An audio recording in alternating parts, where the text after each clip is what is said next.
ಚಿಕ್ಕಬಳ್ಳಾಪುರ ಪ್ರಾಥಮಿಕ ಕೃಷಿ ಮತ್ತು ಭೂ ಅಭಿವೃದ್ಧಿ ಪಿಎಲ್ಡಿ ಬ್ಯಾಂಕ್ಗೆ ಗುರುವಾರ ನಡೆದ ಚುನಾವಣೆಯಲ್ಲಿ ಎನ್ಡಿಎ ಬೆಂಬಲಿತ 10 ಜನ ನಿರ್ದೇಶಕರು ಆಯ್ಕೆಯಾಗಿದ್ದಾರೆ.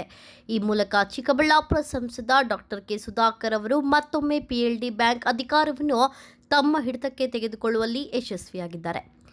ಒಟ್ಟು 12 ನಿರ್ದೇಶಕರ ಸ್ಥಾನಕ್ಕೆ ಈಗಾಗಲೇ 5 ಜನ ಅವಿರೋಧವಾಗಿ ಆಯ್ಕೆಯಾಗಿದ್ದು, ಈ ಪೈಕಿ 4 ಮಂದಿ ಎನ್ಡಿಎ ಬೆಂಬಲಿತ ಅಭ್ಯರ್ಥಿಗಳಾಗಿದ್ದರು.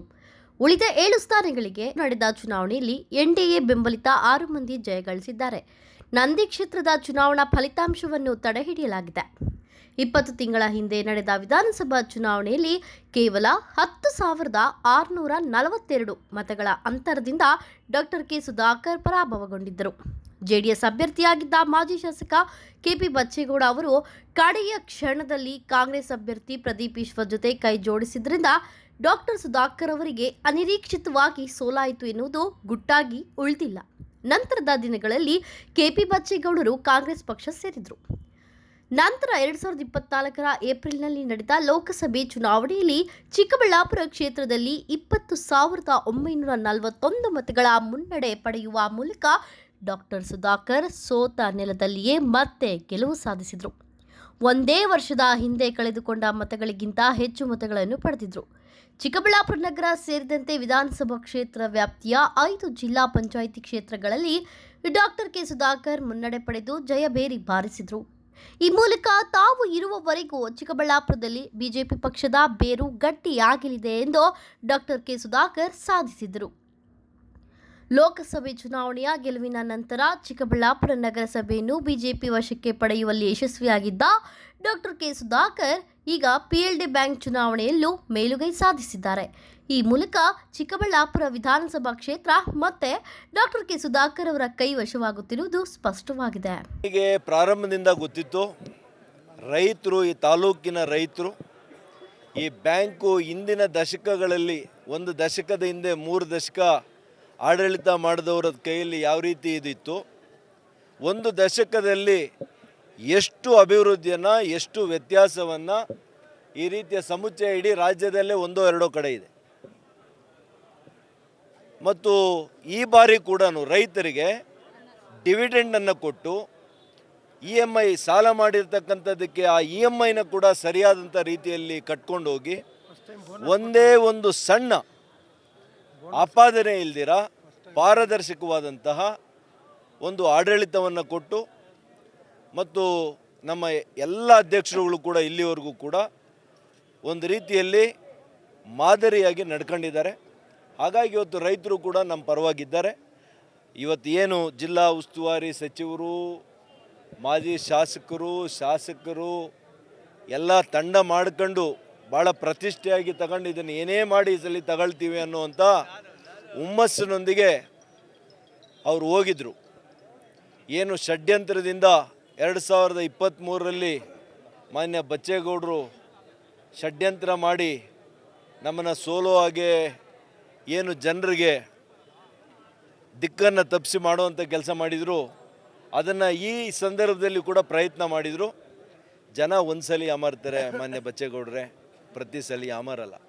ನಿಮ್ಮ ಆಡಳಿತ ನೋಡಿದ್ದಾರೆ, ನಿಮ್ಮ ಕಾರ್ಯವೈಖರಿ ನೋಡಿದ್ದಾರೆ. ಹಾಗಾಗಿ ಜನ ಇವತ್ತು ತೀರ್ಪನ್ನು ಕೊಟ್ಟಿದ್ದಾರೆ. ಮುಂದಿನ ದಿನಗಳಲ್ಲಿ ಇದೇ ರೀತಿಯ ಒಗ್ಗಟ್ಟನ್ನು ನಾವು ಕಾಪಾಡಿಕೊಂಡು ಹೋದರೆ ಬರುವಂಥ ಎಲ್ಲ ಚುನಾವಣೆಗಳಲ್ಲಿ ನಾವು ಗೆಲ್ಲುವಂಥ ಸಂಕಲ್ಪವನ್ನು ನಾವೆಲ್ಲ ಮುಖಂಡರುಗಳು ಸೇರಿ ನಾವು ಮಾಡ್ತೇವೆ.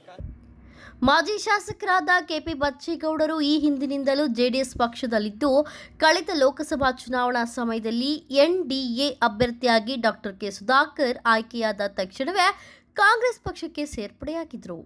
ಡಾಕ್ಟರ್ ಕೆ ಸುಧಾಕರ್ ವಿರುದ್ಧ ಕ್ಷೇತ್ರದಲ್ಲಿ ಅನೇಕ ರಾಜಕೀಯ ತಂತ್ರಗಾರಿಕೆಗಳನ್ನು ಹೆಣೆದರೂ ಜನರು ಯಾವುದೇ ರೀತಿಯ ಮಣೆ ಹಾಕದೆ ಬಚ್ಚೇಗೌಡರ ಬಣವನ್ನು ತಿರಸ್ಕರಿಸಿದ್ದರು. ಬಚ್ಚೇಗೌಡರ ರಾಜಕೀಯ ಜೀವನವು ಅವನತಿಯ ಅಂಚಿನಲ್ಲಿರುವುದು ಇದು ತೋರಿಸುತ್ತಿದೆ ಎಂದು ವಿಶ್ಲೇಷಿಸಲಾಗಿದೆ. ಚಿಕ್ಕಬಳ್ಳಾಪುರ ಪಿಎಲ್ಡಿ ಬ್ಯಾಂಕ್ 1934ರಲ್ಲಿ ಸ್ಥಾಪಿತಗೊಂಡಿದ್ದು, ಈ ಹಿಂದಿನಿಂದಲೂ ಪ್ರತಿಷ್ಠಿತ ರಾಜಕೀಯ ಕಣವಾಗಿದೆ. ಇದು ಬಹಳ ವರ್ಷಗಳ ಕಾಲ ಅಂದಿನ ಜೆಡಿಎಸ್ ಶಾಸಕರಾಗಿದ್ದ ಕೆಪಿ ಬಚ್ಚೇಗೌಡ ಅವರ ಹಿಡಿತದಲ್ಲಿತ್ತು. ಡಾಕ್ಟರ್ ಕೆ ಸುಧಾಕರ್ ಪ್ರಥಮ ಬಾರಿಗೆ ಶಾಸಕರಾದ ನಂತರ 2015ರಲ್ಲಿ ಬ್ಯಾಂಕ್ ಅಧಿಕಾರವನ್ನು ತಮ್ಮ ತೆಕ್ಕೆಗೆ ತೆಗೆದುಕೊಳ್ಳುವಲ್ಲಿ ಯಶಸ್ವಿಯಾಗಿದ್ದರು. ಸುಮಾರು 9 ಕೋಟಿ ರೂಪಾಯಿ ವೆಚ್ಚದಲ್ಲಿ ಸುಸಜ್ಜಿತ ಸ್ವಂತ ಕಟ್ಟಡ ನಿರ್ಮಾಣ ಸೇರಿದಂತೆ 10 ವರ್ಷಗಳಲ್ಲಿ ಡಾಕ್ಟರ್ ಕೆ ಸುಧಾಕರ್ ಬೆಂಬಲಿತ ಆಡಳಿತ ಮಂಡಳಿಯು ಅತ್ಯುತ್ತಮ ರೈತಪರ ಆಡಳಿತ ನೀಡಿದೆ. ಬ್ಯಾಂಕ್ ಇತಿಹಾಸದಲ್ಲಿ ಮೊಟ್ಟ ಮೊದಲ ಬಾರಿಗೆ ಸದಸ್ಯರಿಗೆ ಬೋನಸ್ ಹಣವನ್ನು ನೀಡುವ ಮಟ್ಟಕ್ಕೆ ಬ್ಯಾಂಕ್ ಅನ್ನು ಅಭಿವೃದ್ಧಿಪಡಿಸಲಾಗಿದೆ. ಈ ಬಾರಿಯೂ ಚಿಕ್ಕಬಳ್ಳಾಪುರ PLD ಬ್ಯಾಂಕ್ ಚುನಾವಣೆಯು ಜಿದ್ದಾಜಿದ್ದಿನ ರಾಜಕೀಯ ಕಣವಾಗಿ ಕ್ಷೇತ್ರದಾದ್ಯಂತ ಕುತೂಹಲ ಮೂಡಿಸಿತ್ತು. ಕಾಂಗ್ರೆಸ್ನ ಸ್ಥಳೀಯ ಶಾಸಕ ಪ್ರದೀಪ್ ಈಶ್ವರ್, ಜಿಲ್ಲಾ ಉಸ್ತುವಾರಿ ಸಚಿವ MC ಸುಧಾಕರ್, ಮಾಜಿ ಶಾಸಕರಾದ KP ಬಚ್ಚೇಗೌಡ ಹಾಗೂ ಇನ್ನಿತರ ರಾಜಕೀಯ ಘಟಾನುಘಟಿಗಳೆಲ್ಲ ಸೇರಿ ರಾಜಕೀಯ ತಂತ್ರಗಾರಿಕೆ ಹೆಣೆದ್ರು NDA ಬೆಂಬಲಿತ 10 ಅಭ್ಯರ್ಥಿಗಳನ್ನು ಡಾಕ್ಟರ್ ಕೆ ಸುಧಾಕರ್ ಗೆಲ್ಲಿಸಿಕೊಂಡಿದ್ದಾರೆ. ಅವ್ರ ಕಾರ್ಯವೈಖರಿ, ಕಾಂಗ್ರೆಸ್ ಸರ್ಕಾರದ ಆಡಳಿತ ರಾಜ್ಯದ ಜನತೆ ನೋಡಿ ಬೇಸತ್ತಿದ್ದಾರೆ. ಇನ್ನು ಈ ತಾಲೂಕಿನಲ್ಲೂ ಹೇಳೋಂಗೆ ಇಲ್ಲ. ಯಾವಾಗ ಚುನಾವಣೆ ನಡೀತೆ ಅವಾಗ ಗೊತ್ತಾಗುತ್ತೆ ನಿಮಗೆ ರೈತರ ಜನರ ಯಾವ ರೀತಿ ನೋವಿದೆ. ಆ 23 ಎಲ್ಲೋ ಒಂದು ಕಡೆ ತಪ್ಪಾಗಿರೋದು 28 ಗೊತ್ತಾಗುತ್ತೆ. ಯಾವ ರೀತಿ ಮತವನ್ನು ಮಾಡ್ತಾರೆ, ಯಾವ ರೀತಿ ಫಲಿತಾಂಶವನ್ನು ಕೊಡ್ತಾರೆ, ನೀವು ನೋಡ್ತೀರಿ 28ಕ್ಕೆ.